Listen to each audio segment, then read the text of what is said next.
How's it going, guys? Welcome back to the channel. Today we're going to be discussing the tanking strategy for the Tarragrue on normal and heroic difficulty. This guide's fairly simple and shouldn't take too long. So yeah, that being said, let's get straight into it. Firstly, before you even encounter the boss, you'll be able to gather anima powers that will assist you in the boss fight.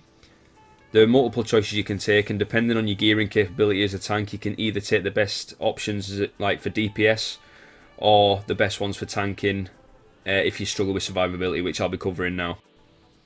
So first up we have Blade of the Anima Taker, which gives you a chance to restore up to 10% of your maximum health from attacks on the boss.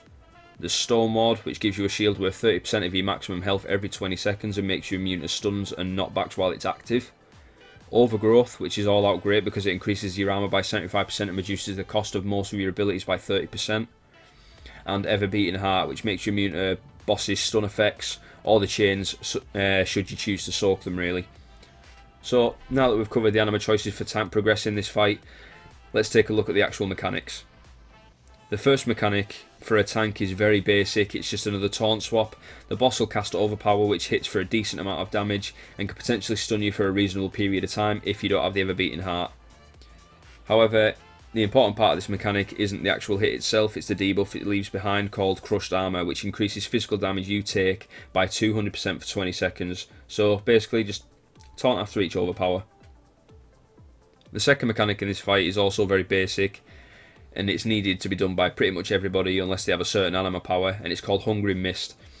When this is cast, the boss will teleport to a certain area of the room and then begin to fill the floor with like a black mist.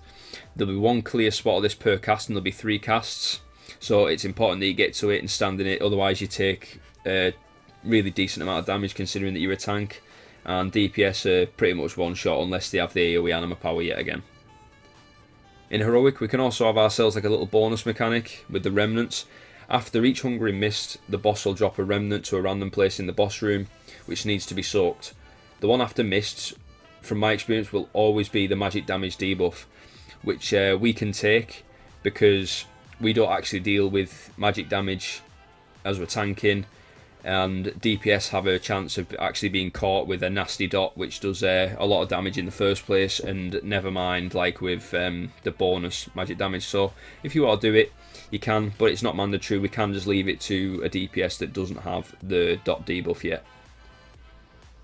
So this will pretty much rinse and repeat until we reach the last 10% of the boss, which in my opinion was just designed to be an absolute mess. So the boss will strip you of all your anima powers and start chasing tanks slowly around the encounter space, practically one-shotting them outside of major CDs. Just try and taunt the boss across from one another until he's immune, and then try kiting him round in a circle until he's dead, or he absolutely one-bombs you. So that just about covers it for our Tarragrue guide, guys. Hopefully you guys found it helpful. Make sure to subscribe for more guides and drop a like if you enjoyed it. I'll see you in the next one though. Bye now.